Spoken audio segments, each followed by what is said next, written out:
I'm uploading this video again. The first upload was censored by YouTube with their slick new speech halting technique called locked as private.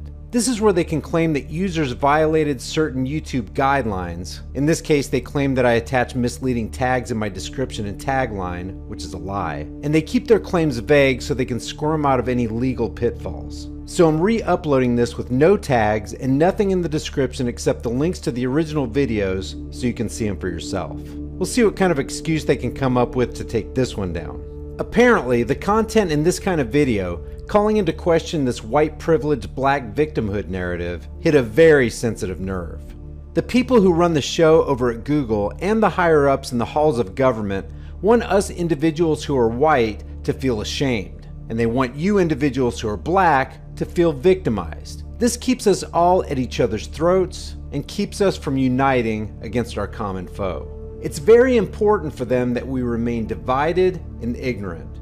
A divided and ignorant people are a weak people. And a weak, divided, and ignorant people are very easy to control. Here's the video in its entirety. Share it, mirror it, copy it, do whatever you have to do to make it as viral as the video that's out there right now, adding to our weakness, our ignorance, and our disunity. Emotion is good.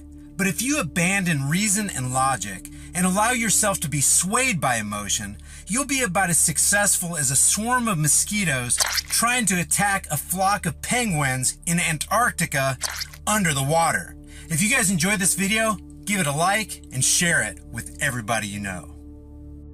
There's a hyper-viral video on Facebook that's deceiving a lot of people out there with a barrage of white privileged black victimhood garbage. People keep sending me this video asking me to comment on it, so here goes. The original video is called Take 2 Steps from Adam Donya's YouTube channel. It was uploaded on September 29th to his channel, and as of the making of this video has about 8,700 views. And the comments are disabled, which is a really good way to shield this video from public criticism. Now, this same video was picked up and re-uploaded by a Facebook page called VT on October 30th. And as of the recording of this video, it's been up for only 4 days and has received over 35 million views. It has over 240,000 likes and has been shared over 730,000 times with more than 25,000 comments. That's pretty stellar for any video. So it obviously struck a nerve that a lot of people are responding positively to and are sharing on a massive scale. VT added subtitles to the video and included a headline which reads,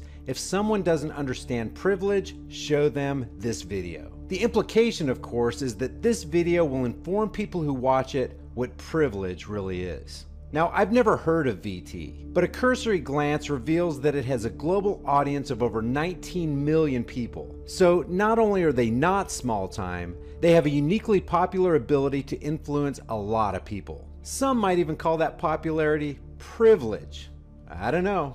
And it's obvious from the views, likes, and shares that it's having a huge impact. I'll play snippets of the video so we can dissect it with logic and reason in a minute, but first, a quick summary. Apparently, this guy named Adam Donya's got a group of young college-age kids together in a field, had them line up like they're gonna race, held up a $100 Federal Reserve note, and before the race even began, had them take 2 steps forward if each of the 8 statements he gave them applied to them, leaving other kids standing at the starting line if the statements did not apply to them. Obviously, the more steps you take toward the finish line before the race begins, the greater your chance of being the one to win the race and grab the Ben Franklin fiat note of debt. If you want to see the videos for yourself in their entirety, I'll leave the links in the description. From the outset, I want to say that if the creator of this video aspires to be a casino owner, he stands a good chance of being very successful at it, because with this production, he couldn't have stacked the deck of personal bias any more in his favor. The only problem with this video is that from start to finish, it's filled with emotionally manipulative, one-sided, virtue signaling, false narrative promoting BS. So let's examine it. Here's the first statement. Take 2 steps forward if both of your parents are still married. There's no doubt that strong families hold a society together, and strong, vibrant marriages hold families together. A healthy family unit is the building block of the very fabric of society. This cannot be overstated. But there are so many variables in a marriage and family dynamic that are unique to each family and to each individual within that family. For example, what if your mom and dad did nothing but fight all the time? What if they stayed married but were abusive to you as a child? What if those parents who stayed married lived a lifestyle that actually caused you to be less safe and less privileged than the guy that came from a broken single-parent home? What if that mom and dad were never home because they worked all the time, you never saw them, and they left you to your own devices day in and day out? Or what if your parents ran a meth lab or did things that placed you in constant danger of not only being hurt, but also in danger of being placed in a state-sponsored foster home where you'd be more likely to be abused or even killed? The kids on the field that fit these scenarios would be seen by this myopic statement as privileged. This is a logical fallacy. Take 2 steps forward if you grew up with a father figure in the home. What if you had a father figure in the home who was molesting you or beat you up every other day in his drunken stupor? Doesn't matter. You had a father figure. Take 2 steps forward. You are privileged. Take 2 steps forward if you had access to a private education. What area are these people in? Where did he pull this sampling of kids? I don't know about you, but when I was growing up, there wasn't this large percentage of any kids where I lived that had access to private education. I don't care what color you were. Take 2 steps forward if you had access to a free tutor growing up.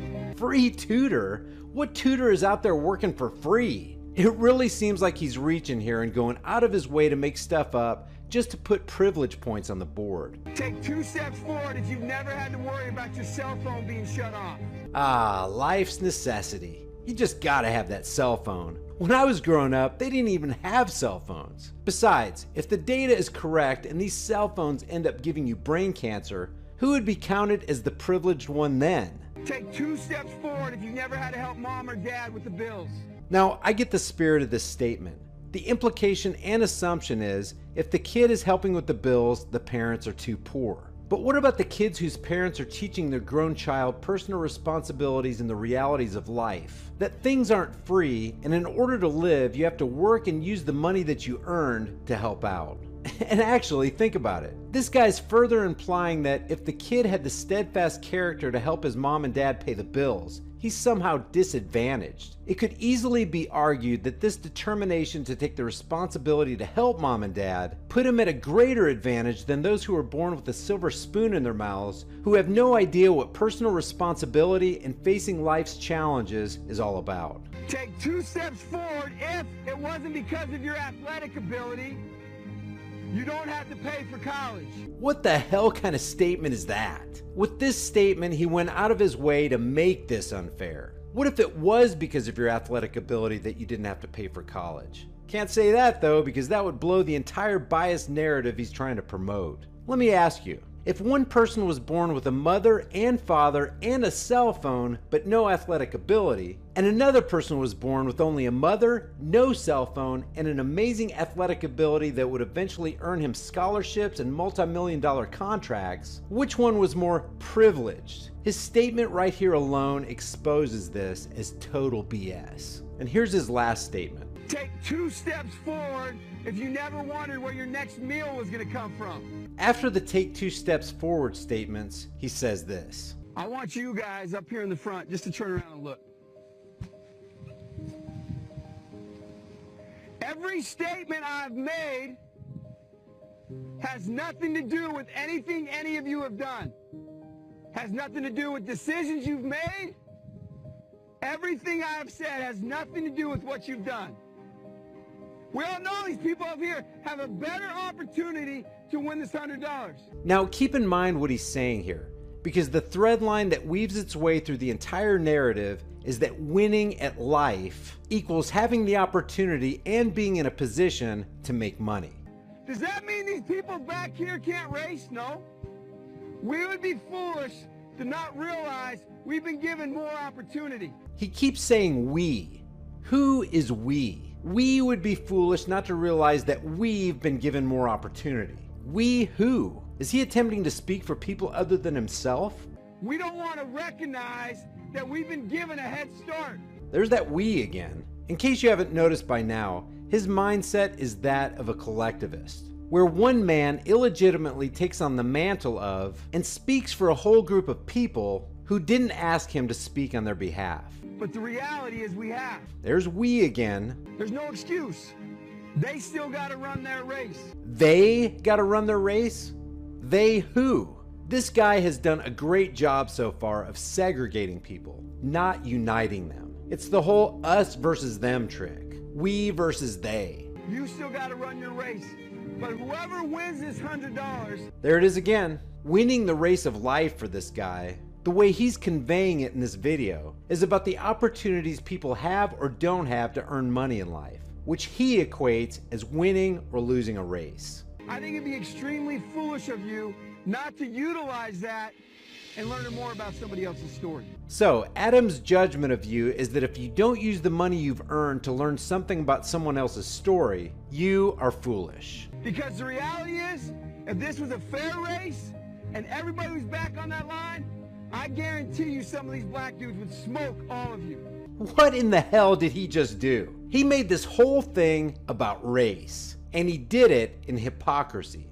Because if these black dudes, as he calls them, had the ability to smoke all of you, then by his own argumentation, that automatically makes the race unfair. But he calls such a race a fair race. In other words, he could have easily reversed things and said from the very beginning, take 2 steps forward if you have the ability to run a 4.340. Or take 2 steps forward if you could dunk a basketball at age 13. How about this one? Take 2 steps forward if you're deadly with a 3-point shot. Or take 2 steps forward if you're likely to win a free scholarship to a top university because of your athletic ability, instead of having to have your working class moms and dads work their asses off to send you to college. Why didn't he say, take 2 steps forward if you in any way benefited from government subsidies while all these privileged folks had mom and dads who footed the bill for your welfare? But of course, that would shatter the disingenuous narrative.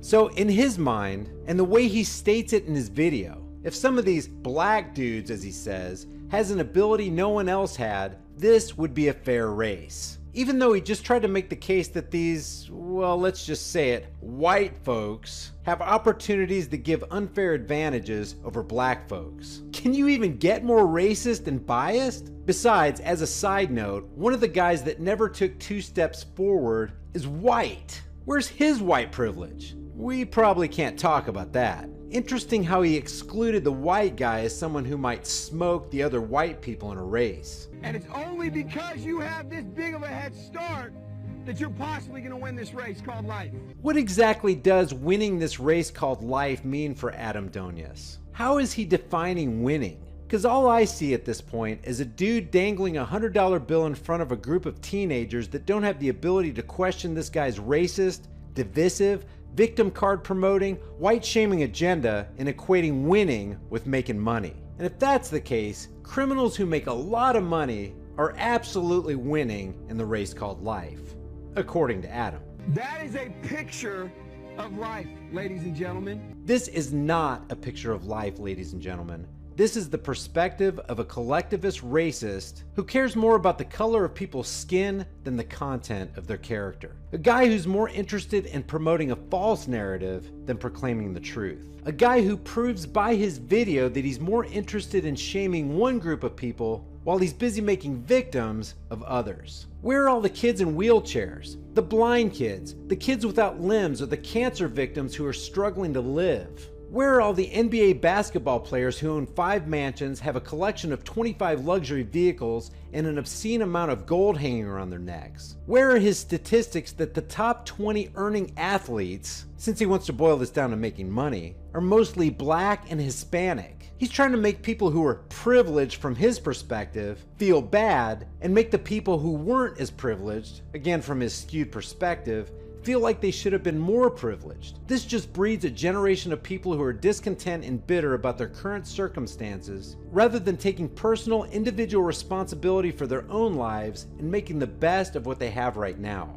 Then in the video, they race. After the race is won, he says, If you didn't learn anything from this activity, you're a fool. I definitely learned something from this activity. I learned that you can deceive a lot of people with absolute falsehoods as long as you season it with enough emotional appeal and mind-numbing manipulation. The video ends with the scripture verse from 1 John 3:17 through 18, which says, "If anyone has this world's goods and sees his brother in need, yet closes his heart against him, how does the love of God abide in him? Little children, let us not love in word or talk, but in deed and in truth." And there's the coup de grace. The video starts talking about money, it's filled with a race toward riches, and he ends it talking about wealth using a scripture that talks about having this world's goods. So Adam's winning the race of life is most certainly about accumulating wealth. So much for content of character. To buy this video hook, line, and sinker, you have to turn your mind off, let go of logic and reason, let emotion carry you away, and let someone else do your thinking for you. If these kids are disadvantaged to no fault of their own, what's the message? White kids should fall back and make life fair for everybody else? This is just more socialism and collectivism. It's just more victimhood training to teach kids not to take responsibility for their own lives and that nothing is ever their fault so they can claim victimhood and get free stuff. Because hey, the white kids are privileged. I leave you with an appropriate segment from The X Factor, which featured a young man named Emmanuel. He and his brother were born in the middle of a war zone in Iraq. Both of them had body parts blown off and were found by nuns as they sat in a shoebox. This woman right here, a single mother, brought them to Australia for surgery, fell in love with them, and eventually adopted them. I didn't see anyone like Emmanuel in Adam's white privilege video. Did you? I wonder why that is. In my estimation, I don't think this white shaming / black victimization video could have been any more one-sided, racist, or shallow. What do you guys think? Leave your thoughts for the world and the Google Thought Police in the comments section below. If you enjoyed this video, give it a like and share it with others. If you're new to the channel, hit that subscribe and notification button and you'll be alerted when I upload new videos. Today's featured shirts are "Protecting and Serving the Crap Out of You," "Taxation is Legalized Theft," and "Critical Thinking in Progress. Please stand by." Your $5 off promo code is in a link in the description for you for every shirt in the store. And don't forget to leave your thoughts for the world and the Google Thought Police in the comments section below. I'll see you guys in the next video.